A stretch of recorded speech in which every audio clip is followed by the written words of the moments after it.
Jérémie. Yeah. Hello, hello, hello. Okay. So welcome everybody. Thanks a lot for showing up for this panel discussion about how to become a designer. I would like first to thank Chris, Jill, and Bryce from Made in House for inviting me to moderate this panel. Yeah, I come from more contemporary art background, so I always feel a bit not so legitimate when it's come to design, but I feel that since I moved to Shanghai maybe a couple of years ago, I got like slowly swallowed by the design industry and get more and more involved in design project, and I'm very excited about that. I would like also to thank Aldo for bringing me towards the design over these years and for all this nice discussion we had over these years. I decided to call this panel discussion How to Become a Designer for quite a few reasons. The first of one, over these last years, I realized a lot of people were always asking me like, oh, how did you become a curator? Or how does one become an artist? And when it's come to like kind of creative careers, I think there is always something quite mysterious about how one enters into one. Also, in those last years, I realized that getting to know more and more designers, the approach and the practices of everyone was always very diverse. You had so many ways to approach design and creativity and that. So I hope that through this panel, we'll be able to highlight this diversity of approaches and practices because we have a very diverse panel today. And also, since I've been in China for the last like 16 years, I've met a lot of people that were like, oh, where are Chinese designers? We're looking for Chinese designers. We're trying to promote Chinese design. So I would like also through this talk to kind of give maybe an overview of the Chinese design ecosystem and also maybe inspire people that might, one day become designers themselves. Maybe I will do a small introduction of the four guests we have today. We'll get much deeper into how they work, who they are through their question, but I just would like to, basically introduce briefly each one of them. So we have Aldo Cibic, which is a founding member of the Memphis Group in Italy in the 80s. He had like brilliant careers. We're not going to list all of his projects. He's curated the Venice Biennale, the architecture section in 2006. And after all these years, he ended up spending a big chunk of his life in China, where he's a professor in Tongji University. He also became quite a phenomenon in China thanks to his flat in the last years. That has been, I would say, like the most published project in China, not to say ever, but for a long time. His pieces are showing at Objective Gallery right now, and he also has two exhibitions, World of Beauty and Design for Fun in Podium Museum that I warmly recommend you to go and visit. We have also Chris Shao. I do it by alphabetical order as a presentation. So Chris Shao is not really like the talk. It would be like not how to become a designer, but I would say how to become the old design industry. So over the last 3 years, Chris founded like Objective Gallery in Shanghai, is also the founder of Made in House, the structures that is hosting Design Miami today.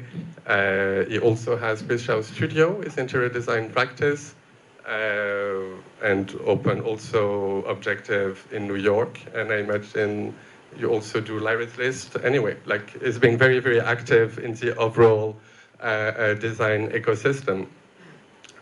We have also Joseph Walsh from Ireland, who established his studio like in Cork Country like 25 years ago.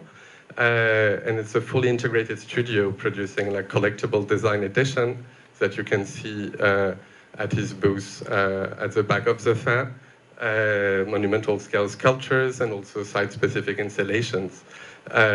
Joseph invented a new language, a kind of very poetic and graceful one that is trying to reenact the kind of beauty of nature. His work have been seen in collection of many museums all over the world, and just to name a few, like the Met in New York, the Copper Hewitt Design Museum, Pompidou Museum in Paris, and National Museum in Ireland, among so many others. And we also have Xu Ming that is joining the panel discussion, which is the co-founder with Virginie of MVW Design, which is an interior and design product practice that you established in 2006. And prior to that, you graduated from Penningen and worked for many different studios, from Didier Gomez, Paul Andreu. You came to China in 2004 to open architecture studio. And over the last years, you basically, with MVW, developed different collection of collectible designs that can be seen in the Podium section on the second floor. And yeah, your works are very sculptural and combine like craftsmanship and different Chinese locally filled materials. Anyway, so yeah, I've introduced the speakers. So now I would like to start to let you speak. Sorry for taking the microphone for so long. So I would like to start with a question for Aldo, because I realized we had a lot of conversation over the years, but I actually never asked you, how did you start it? Like, how did you decide to become a designer? You were like from Vicenza and you arrived in Milan in the early 20s. So like, can you tell us? Good afternoon. I'm very honored to be here in this beautiful and well-organized exhibition. So, my story is I'm a self-taught. I didn't go to any university of design, but my interest is starting since I was very young, because when I was 14, basically it's a very personal story. My parents divorced, and I was liking very much furniture design already at that time, and my dad said, please, if you like, you can manage to buy the things you like. So I went in a very nice design shop and I bought the stuff for my room. And then later the family was drastically divided, and I did my first apartment for our home. And I was living in this very nice, not big city called Vicenza near Venice. And there was a very beautiful shop, one of the most beautiful shops of Italy of design, that's selling. Carlo Scarpa was there, Vico Magistretti was coming there, so it was a very interesting scene. And I started first to buy the furniture, and then to work when I was still in the high school with these men. And then later, what was, the biggest luck in my life, I had the chance, without any specific CV or whatever, to end up when I was 22 with this great designer, with Ettore Sozzas, who 3 years later made us all even partners. And the following year, we were all founder of Memphis. So the school and the growing was with a great maestro, and this is something that was very special destiny. I thanks God every day for that. How did you end up working for Sozzas? Like, how did you met him? And we're going very detailed. Yeah. My brother was in Africa, an engineer, and his wife was a practicing doctor in the hospital of the building site. And a friend of her was also studying medicine, and they came one day in Italy, and she was saying, she asked me, what do you do? I said, I'm an interior designer. I was 21, 22. Blah, blah. I said, also the man that he's the boyfriend of my aunt. He's a designer. Yeah. And yes, also the man. What's the name? Ettore Sozza. I said, wow. I said, can I meet him? So I went to meet him. I brought with me a Domus magazine, I remember. And he was thinking, he said, you have something to show me? And was something like science fiction to think that I could have something published in Domus magazine. And he said, okay, come to the office whenever you like, and that started. But the distance at that time between myself and the maestro was like sideral, yes. So Michele De Lucchi, who is a very famous designer, designed the Tolomeo, and was my older brother. It was the media between me and the master, and then little by little. But was, I mean, very exciting because what happened is that I was always doing something. I mean, he was giving us work to do that was so far from what I was able to do that I lived for 10 years at least in total panic every day of my life, just with the eyes like this and crying because I was doing something so much beyond my capability. So it's like when you kick somebody in the ocean and say, swim. That was it. Fantastic, thank you. I have a question for Joseph, also like basically similar, like I think you have very, very different beginnings from Aldo. You start very, very early on. Yeah, can you describe like the first steps of your practice? Sure. And thank you for having me, and congratulations to Design Miami team Shanghai for the fair and also these forums. I think they're really valuable. How did I start? Not so dissimilar in some ways to Aldo, in that I also didn't have a formal training, yeah, and in many ways I didn't know what I was trying to become. I started young enough that I was just the curiosity of trying to make things. So I came more from a making point of view. And I was from a craft point of view, from trying to make, in a way, vernacular furniture that I was growing up with and loved in the old Irish farmhouses. And what I particularly liked was all the joinery was exposed. You could see the joints. So, and I was really only a teenager, so I was just trying to make something that has been made for a very long time. It's traditional, so it can clearly be made, and it works. But I hadn't somebody to kind of take me through the steps. How old were you? 12. I made my first farmhouse dresser. Before that, I was doing kind of figurative fretwork. And started carving, relief carving, like 10, 11, and then the first piece of furniture when I was 12. Started exhibiting when I was 15. Took on an employee when I was 18. So in 99, when I was 19, I formed a company because there was already 3 makers. And it was a really interesting period. Late 90s in Ireland, there was a little bit of a economic change, but it was still like another world compared to the change in the 25 years since. So in those early years, I had commissions for liturgical commissions for churches. So something really in our past in history, but it was so interesting because today we talk about design art and furniture that is sculpture, has a expression. And I mean, the liturgical furniture, of course, is the high point of function and expression. I didn't know it then, but when I look back now, it was a very interesting introduction.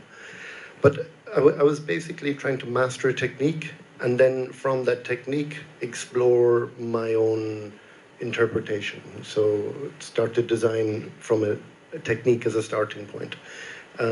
So as I got into my 20s, I kind of explored very different design directions, all technique driven.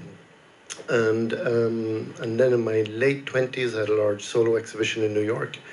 And when I looked back at kind of 8 years of work, it was quite different, you know, and I grew quite frustrated with it in a way. And I hated it all after seeing it all together in an exhibition. And so this made me come back and look at my work. Now, I guess the craft was embedded, you know, this was, and then I was able to think beyond that as to what I'm really trying to achieve. But in hindsight, I'm very grateful for those years when you're young and you get to put the years in and really develop a craft because it stands to you. You can really. So my whole studio now is, it's still a small studio. It's 25 people, but it's design, making, it's sculpture, function. We do a lot of collaboration with structural engineers, universities, but always with material, understanding of the material, optimizing the material at the base. Thanks a lot. I have a question for Xu Ming. So you work for as an architect and an interior designer for a large number of firms in France, and then moved to China. What drove you to create your own studio? And also, if you could give us also an overview of what was the ecosystem in China in 2004 when you arrived. But how did you? Yes, hello everyone. I'm glad to be here. For your question, it's very natural indeed. When we arrived in Shanghai, we found empty apartment and we couldn't find good furniture suit us. So that's the reason we designed furniture for our apartment. So we designed the bed, we designed the table, we designed chair, everything inside. Then after we find that indeed in the market, at that moment, all the furniture are just the form. They don't really have the real function, or they don't correspond to our needs. So this is the reason why we design the furniture, and we start design furniture for us. And after we show to people, and people like to after to make some custom-made furniture from us, and we always discuss their needs. Then after we analyze, after we find the solution. So this is the beginning. At the moment, it's very difficult because in China, you couldn't find the good supplier. The finishing is not really good. So we always work with the craftsmen, maybe some people doing the metal work, but that's okay. And then after, little by little, we start work with the different company. And also we design for the interior design. And each time when we do the interior design project, we design all the furniture inside. Then after, we recreate a new furniture line. Then after, we use it in our interior design. So this indeed is a influence between project and the furniture and the project.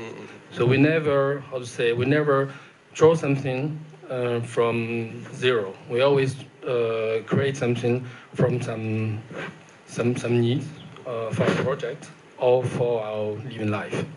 Okay, thank you. So Chris, Xu Ming moved to China, and then he was able to produce very bespoke furniture because it would have been too expensive maybe in Europe. But you decided to come to China and to import bespoke furniture from the US. What did you what made you want to open Objective and all the ecosystem surrounding it? My story is very personal. I grew up in China, and I have witnessed the tremendous growth and how the economy has changed people's household here. I remember when I was very young, everyone is competing, I moved to an apartment with an elevator. And that was where China was, and I have fully experienced that era. So for me, studying in New York and trained as an interior designer, I really see the difference. I learned the difference between art and design, which is really rare because when I lived in China, people mix them together. So if you back to the history about design, art in China, the ceramic, the Ming chair, the painting, everything is combined. There's not such a division between what is actually art and what is actually design. So I learned the difference when I was in New York, and coming back, I think maybe in China, the mindset of combining them together is a little bit more advanced. Back to the Western history, the art is only architecture, sculpture, and painting, and the rest is called decorative art. So I think China definitely have the potential of fully absorb and align these two industries together, because still in New York, there's a hierarchy, right? There's very institutional fine art galleries versus a design gallery. But here in China, I think people are more welcoming these two concepts together. So, but back to your question, when I studied the market and experienced different Chinese designers, I think the industrialization definitely not giving people much more confidence of being an artist. People quite often being challenged as the pricing is too high, there's no market for it. So I think a lot of artists in China, especially younger kids, they get really lost and stop creating and be true to themselves. So I think bringing in Design Miami and the galleries give them the opportunity and experience to fully express themselves. I think that's my main goal. Second, I train as an interior designer. I'm not as creative as these two to put more focus on the product. But there's a need for beautiful and creative objects in China, and I think there's definitely need more platform for it. So I didn't name the gallery after my name, because it could be called Chris Shao Gallery. It sounds fancier, but we want to be objective and object-based. So that's the whole story of the gallery. Okay, and as someone who's running a gallery in New York and a gallery in Shanghai, like what difference could you highlight between like both places? We were just talking about it last night. The crowd, the demographic here is definitely a lot younger, and people, they're like different routes. Like people love crafts, people love futuristic items, they love avant-garde stuff. But in New York, the market is a little bit more saturated and mature enough to have a different, I wouldn't call it stereotypes, but more of an expectation. If you live in Upper East Side, I kind of know what kind of work I can sell it to you. If you live in Tribeca, I know more of that. But here in China, you can just give people everything, and there's no boundaries. Yeah. Which you can see it from the fair, that we have very Chinese focused and infused objects, and we also have something really out there. Yeah. Okay, thank you. I have a question for Joseph about technology and innovation, because your whole practice is very like craft-based. So usually when we talk about craft, we always tend to see like tradition, it's like how you started, but somehow you explained that you're like creating rules, you're breaking them. So how like technologies and like materials play a role in your creation today? It's quite interesting, actually, where we've arrived. I mean, a few years back, there was a lot of excitement about digital tools, and what are digital tools in manufacturing? Might be multi-axis CNC machines, 3D printers, various cutting. But in the end, a multi-axis CNC is essentially a router with a cutter, which is cutting the wood or whatever material it is. And if you're making unique pieces, what I found was that to first try and draw it on a two-dimensional screen and then program it into manufacturing, it was so removed from the material and process compared to and in a way less efficient unless there was an element of repetition. So we kind of explored each digital tool as they came along, 10, 15 years ago, and then embraced some and dismissed some. And so it's quite funny where we've arrived now. If you visit the workshop, it's a team of craftsmen from kind of master makers, Keisuke or Jonathan. Keisuke's from Japan, Jonathan's the lead workshop manager, down to the apprentice. And they're pretty much working with hand tools. At the same time, we're doing quite sophisticated digital analysis with a university or an engineering firm on the materials and building kind of libraries of information around their materials. But for me, it's really about the proximity to the material I'm making, developing that sensitivity. And it's also about scale, because we make pieces in quite limited runs, or they're either unique or a small edition. So we embrace the digital, but we also find we're very selective about what ends up being used in the workshop, in fact. And I just put everything now into the same kind of category of being tools. They're just new tools, and they're not different to to a particular saw or something else, and you just add them to your library of tools, as opposed to change your entire output, which is driven by, you know, which was a period probably 10 years ago. There was a lot of design that was emerging from the digital tools, and we're seeing it now again with the AI. It's Totally. and it's a wave, and then you kind of go through it again. So yeah. Okay, thank you. And actually, I have a similar question for Xu Ming, because I think your practice is also very driven by basically what you found in factory of in China. I think you've been exploring those like negative spaces and cut out pieces. Can you explain to us like how this like maybe like China factory experience like kind of shaped your practice? Yes, our furniture always by experiment. For example, the first collection called Xiangsheng, we work with the copper and in two states. One is oxidized copper and the natural state copper. Indeed, we are preparing exhibition for Design Shanghai at the moment. And at the last moment, one day, went to the factory. We saw the small pieces cut it and give us inspiration to make the series of useless and unuseless object. Because what is interesting, when we cut in the factory, when we cut the panel, and we take the piece that we need, and the rest, it's always very interesting because they have a different form. They are not symmetric. They always have a very, sophisticated form, and they give us inspiration to do something. And this the reason, this the inspiration of this series.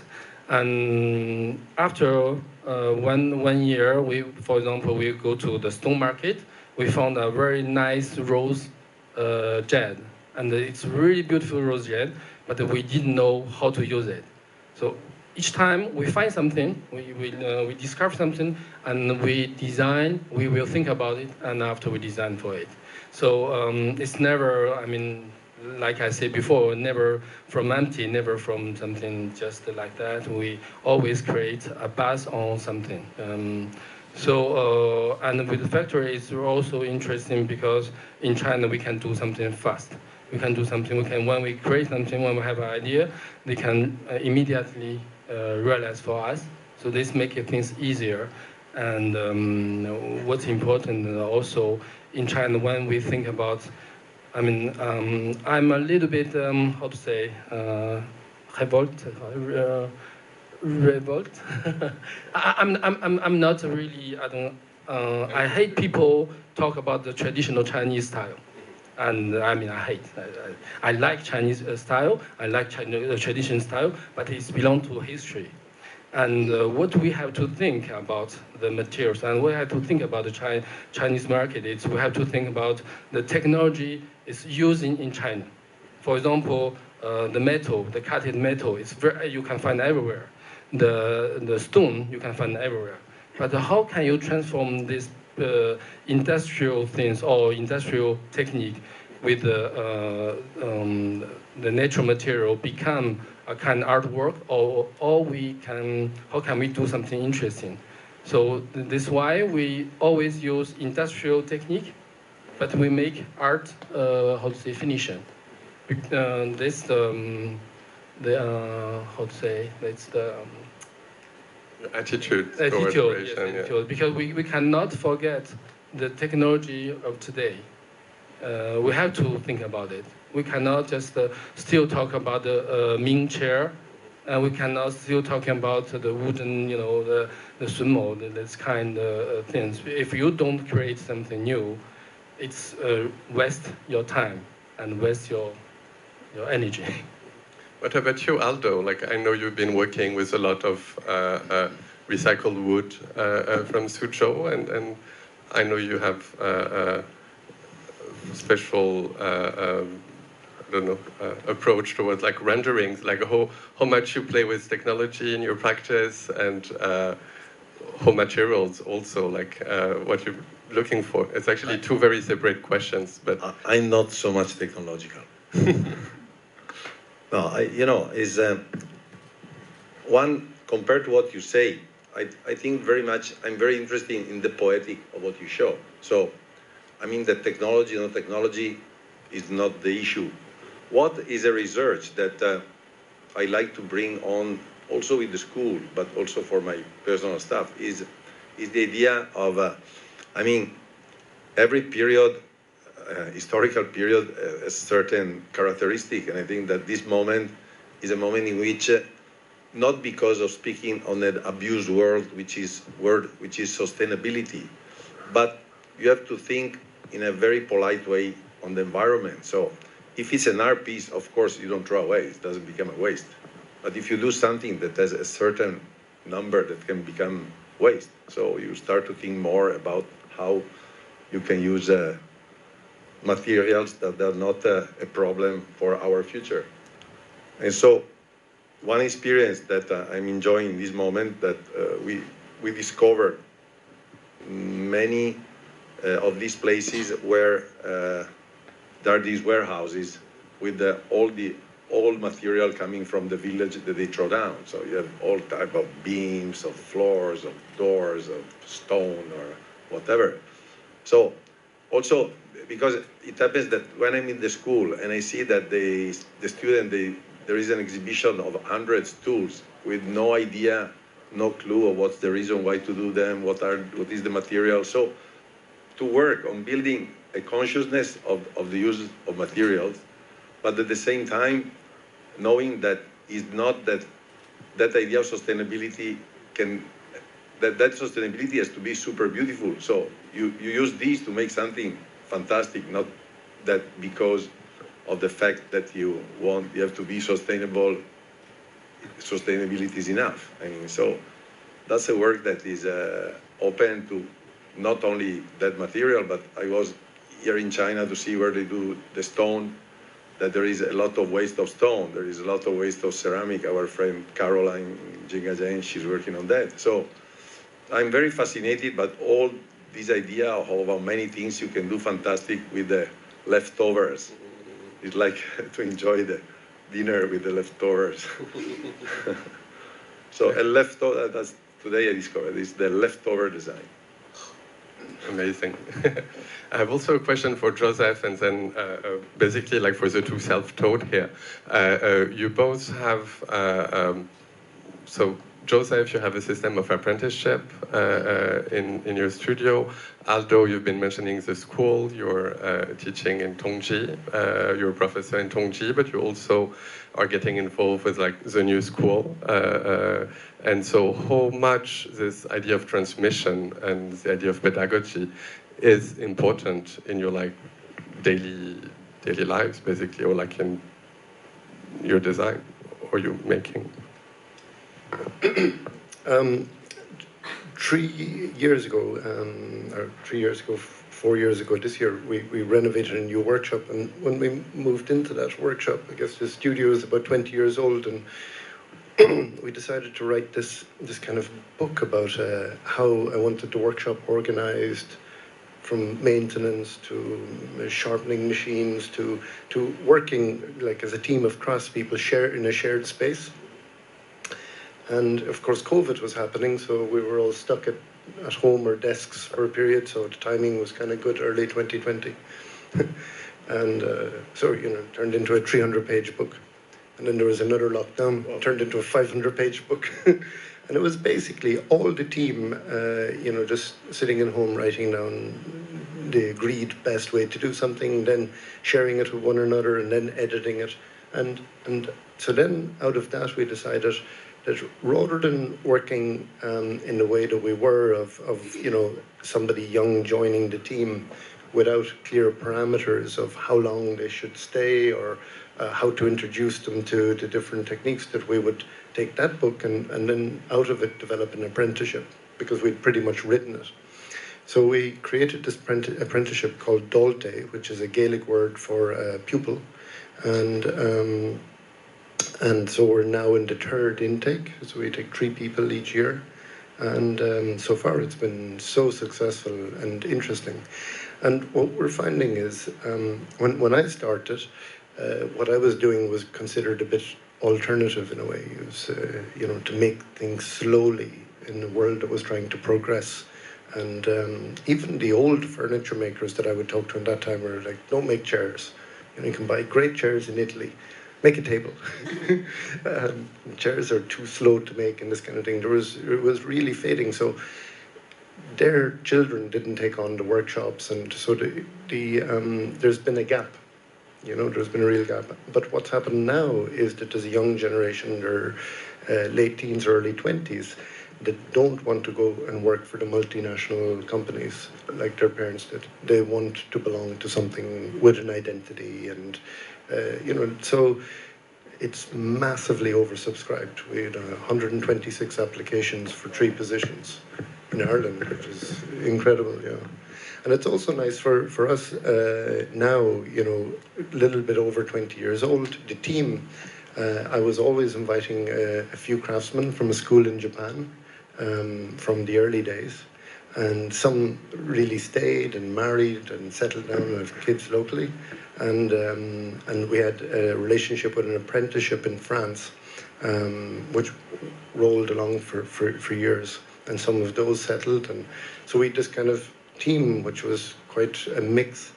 And now with this apprenticeship, it's really getting like embedded in the place because local kids are coming and training. So that, from my point of view, is an exciting prospect that, 100 years from now, the skill is there. And is there something like a critical size for your studio? Like, are you going to like grow bigger and bigger and bigger? Like if you have more application and more interest in craft? I try not to.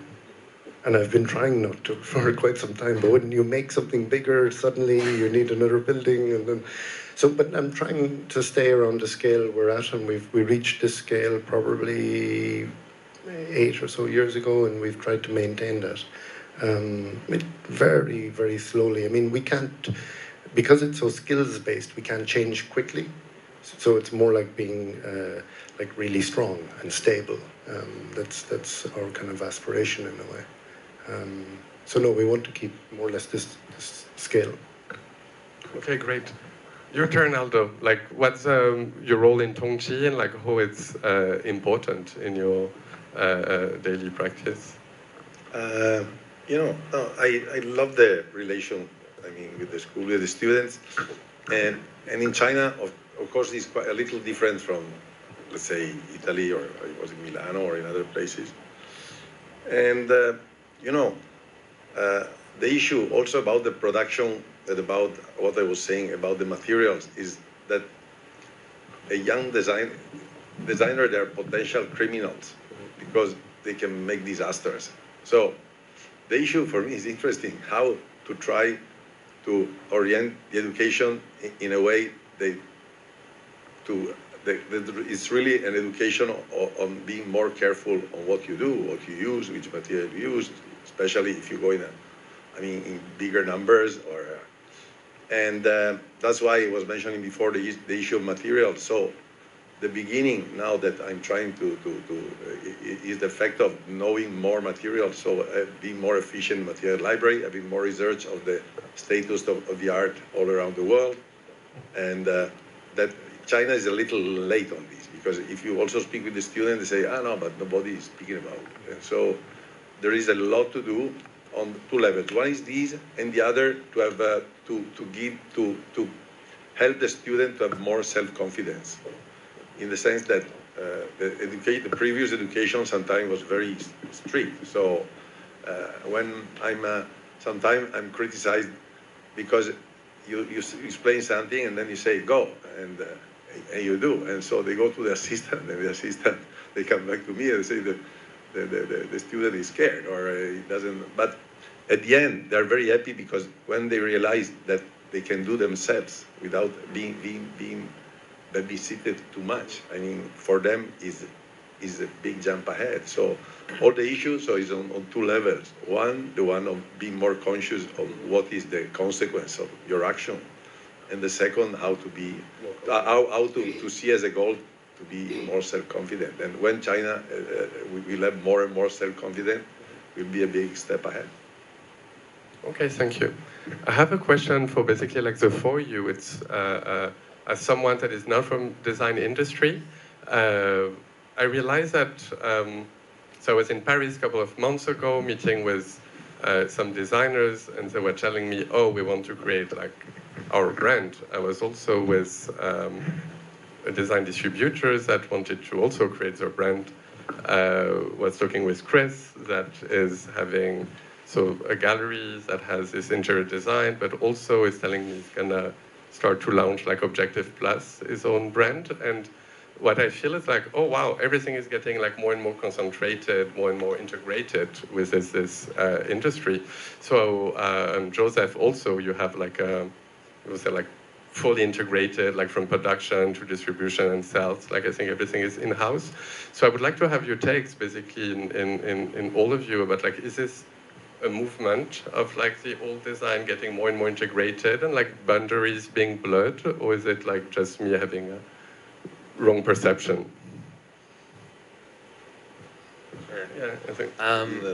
Definitely is getting more integrated. I think at the beginning people learn the separation, as I said, from the school, but in real life you know like you have to be multitasking and more less specific in one row to how to say master the whole concept. Yeah, when I first started the gallery, I definitely had doubts. You know, who's gonna buy the object from an interior designer? Because why the client wouldn't hire you? I definitely have a lot of doubts. And you know, also hosting the fair with the gallery, there are definitely some conflicts. So I think that's something I always been really mindful. But the bigger picture is to have everyone see more and offering a much bigger platform than my self-interest. So I think that's where I'm coming from for this. Okay, cool. I think there's, from my side, just kind of two sides to this. One is the separation between, as you said, as a studio, we're presenting at an exhibition like this and not designing in isolation, we're making. But from my side, I like working with clients. I like the commissions that you could receive, you know, the conversations you have, the requests you get we've been asked to do projects in situations that I didn't even know existed. And in a way, from my point of view, that makes the creative life so much more interesting by responding to something that if I was just designing speculatively, I would be probably designing with the same brief all the time, like the generic one. So I like that for me feels to be alive, you know, that you come to somewhere like China and then somebody in China asks you for something that you didn't even know existed. Direct connection with the world. Yeah, and it's live, you know, it's feeding back into the design process, and it's a dialogue. And then something Ming said about, you know, workshops are very, very special places, and the idea that designers are designing without being in workshops is kind of crazy. I think, you know, talking about students, they should all be sent to factories and workshops in this country. They should feel the weight of a piece of steel. They should feel the force it takes to bend a piece of steel, the energy it takes, the heat of a glass furnace. This would create a respect for materials, and we wouldn't have to talk about sustainability. So for that reason, I'm going between a workshop and an exhibition. And then the other side of the question, I think, relates to something Chris said as well about the separation between design, art, craft, architecture. I mean, it's false. It's a total construct. You know, I remember a few years ago when I had that exhibition I mentioned in New York, the Museum of Craft was changing its name from the Craft Museum to the Museum of Art and Design because craft had become a kind of dirty word. And their timing was out because then craft became cool. But it's a kind of I don't know, it's not constructive, I think, anymore. There's just doing things good. And if you make something beautiful, it will be appreciated. It will be appreciated for longer. That will lead to sustainability because people will care for it, restore it, will live on. So these separations or constructs. And the funny thing from my side is that when a museum buys a piece of my work, so the Cooper Hewitt, the design museum, bought the piece to in a way, and they bought the studies, the scale models, drawings, everything to explain the craft, material and making. When the Museum of Art and Design bought a piece which was the Craft Museum, they bought it because they said it is not furniture, it is art. So it's kind of funny, even the museums are negotiating these. It's a formal. Yeah. And I think a bit like I said, I like working with clients. We should be just concerned with what's good, like doing something that's relevant, beautiful in our time, and not too caught up in these separations in a way. Okay. Thank you. And have a last question for Chris. So you told me you wanted to launch like Objective Plus. We were also talking earlier about like how you didn't have so many designers in China, young designers. So what's your take on the like young local ecosystem of designers and the brand you're about to launch? Me personally, as a Chinese designer, businessman, I really aspire to redefine made in China. Living abroad, made in China somehow represents a very negative connotation in terms of the quality, efficiency. But doing projects in China, I definitely benefited from what made in China offers. And it has definitely a lot of amazing qualities derived from this term. So having my own product line, which I wouldn't design it personally by myself, I will have a group of product designer. I think we really aspire to redefine what made in China means to a more global platform. Yeah. Okay, cool. Thank you, everybody. I think we can have some questions from the audience, maybe. Yeah.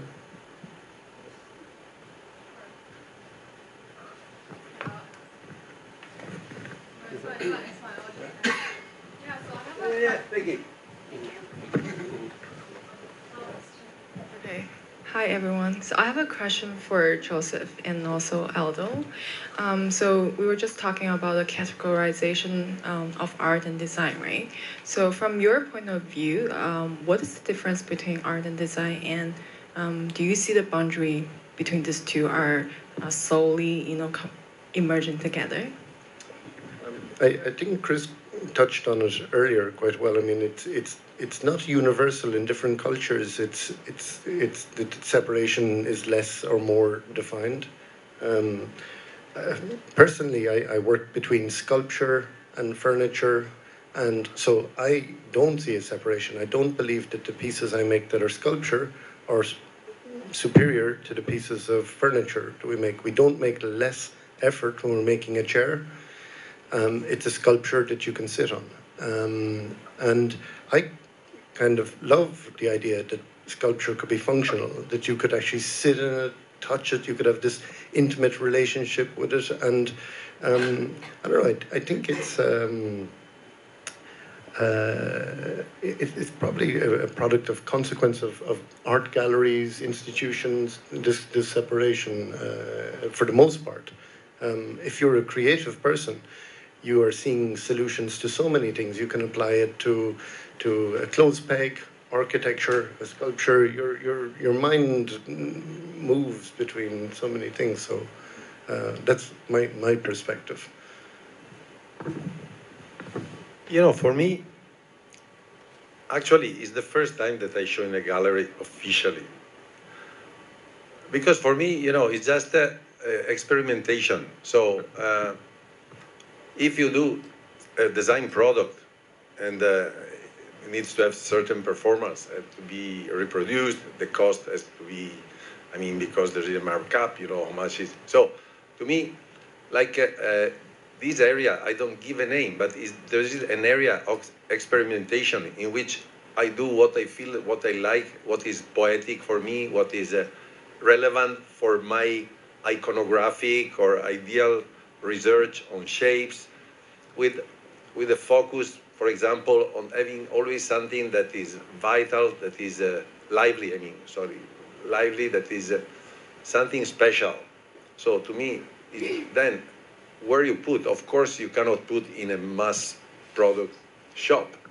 So it becomes something that I see the gallery, the occasion for showing this type of research, period. So the formality, if it's a gallery, if it's art, if it's whatever, I don't care. It can be a very high-end piece of furniture for the high-end furniture industry, or it can be a limited edition for a gallery.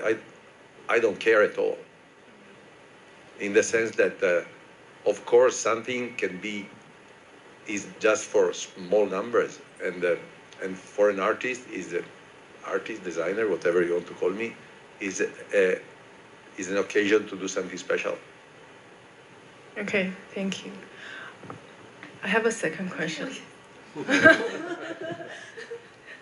So yeah, I saw students just now was asking for signature from Joseph, and so yeah, yeah. So I have a question for Xu Ming and also for Chris Shao, because you both of you are, you were born in China, and then now you have a very successful designing business in China. What's your suggestion for the younger generation right now? When they want to get into the designing industry?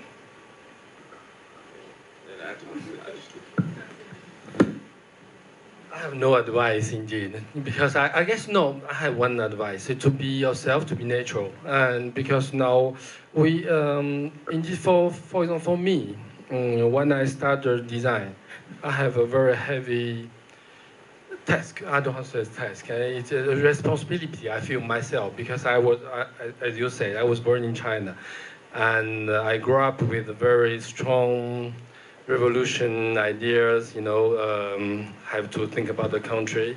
When I started design, indeed, I wanted to renovate the Chinese creation, this kind of thing, when I was student. But after all, more and more, I think we shouldn't only think about China. We should think about human being, our life, our world. This is more interesting, because otherwise we will always fix on the small, very narrow nationalism thinking. So we are young. So for example, everything what we are living, it's not old style. It's not old Chinese style. Of course, we have some philosophy. It will always inside of you. We don't need to each time repeat it or just repeat history. We don't need to. We have to think about nowadays how we live, how we are living, and this is the best thing, I guess, to create new things. My advice is to not just focus on the glamorous part. Obviously, everyone wants to be in a fair and look pretty and next to a booth, but being a designer or any business is not as glamorous as what it looks like. I think a lot of Chinese students, no one's ambition is to be a contractor, construction worker, or any intensive labor job, but it's very important to have that field experience, and that's very important to leading to a successful career. Hello, hi. I have a question here because I just came back from Mexico, and I realized how deep Mexican and the Mayan culture is, and they really inspired, and their current art design, and you can see the culture, the roots, and then as well as great creatives. And I just wonder, China, we have maybe not compared to Mayan, but we have probably just as long as rich of the culture. But I failed to see as many creatives in China that carries strong roots of Chinese culture. And in a way that you look at it, like a lot of Chinese current design could be Western, and it's lost in touch with who we are and what our ancestors have built strongly for us, and then we have a rich soil. I don't want to be nationalism, because I see in different countries we do different things. For example, porcelain. It's not just China. It's a lot of countries, they work with clays. And it's not porcelain, but in different forms. For example, Ottoman Empire, they have preserved the Chinese porcelain really well with Grand Bazaar's workers mixed like mounted porcelain, for example, like in France, they have the same. So globally, how do we see that preserve our culture and build something on top of it? Especially in China, I think it's something we can really dig into and create something completely different and innovative. You know, can I? Yeah, totally. No, I agree with you, because maybe what you say about the new is always from a tradition. You know, Italian design became famous, let's say, in the 70s, after Danish design. But if I go, and there is an Italian characteristic in Italian design for which became, because it was more warm, more sensual, more Italian in a way, and the inspiration, you feel that the inspiration is coming from a culture of the past. So I'm here and I enjoy to be in China for the same reason you were saying you were in Mexico. Because when I have my partner that buys book every day on Chinese, because I love the drawings, because I love the iconography, because I love the lifestyle. For example, all the life that China has lost is still there, but there was a cut. I cannot go so deeply in a very specific explanation. But for me, China is like a super big gold mine. Yep. And I'm incredibly happy to be here for that. Yeah. So I believe that you build a future on your past. You don't build a future out of nothing. Anyone else have ideas how to preserve our culture and dig this gold mine? At my studio, we started a project a few years ago called it's a seminar called Making In, and the purpose, in a way, was to think about what we're making in Ireland now and why. And we invited makers from all over the world every year, about 8 speakers, across architecture, design, art. And by creating this platform where people were discussing what's being made in Japan and from what material and why, it started to stimulate a conversation about what should we be making in Ireland in 2023 and why. Anyway, this led to a collaboration at our studio with an architecture practice, O'Donnell and Toomey. Very, very special practice, very renowned. They're building the new Victoria and Albert Museum in London at the moment. And we agreed to build 3 pavilions, architectural pavilions, one a year, over 3 years. Just them working with the local craftspeople who had restored the farmhouses that I referred to earlier on the farm, that were built from stone, timber, thatch. So they are the foundation in Ireland that have served people for centuries, and the skills are still there, but we're taking it for granted. And it's kind of funny because we talk about sustainability and nobody talks about what has sustained life until now as a starting point. Instead, we speculate on technology. I'm not saying that we have to live in the past, but there's a foundation there that we shouldn't ignore. So they did the first pavilion last year with a team of local craftsmen. They just did sketches and conversation, no formal drawings, and just worked with a stonemason, the carpenters and the thatchers. And this year they're building one completely from stone. But it's a little bit like what you're saying. It's an experimental project to dig deeply into the roots of what has sustained life specifically in that location. So the stone is quarried on the farm, the timber's coming from, everything's coming from immediately.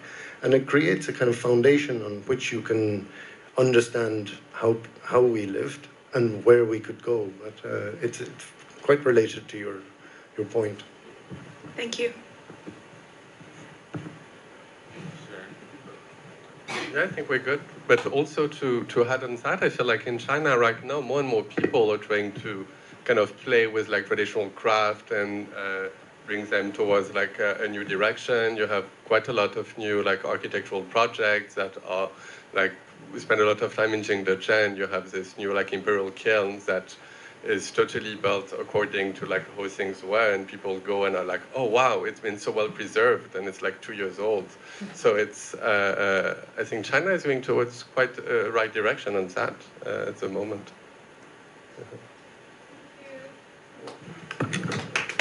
Thank you to everyone.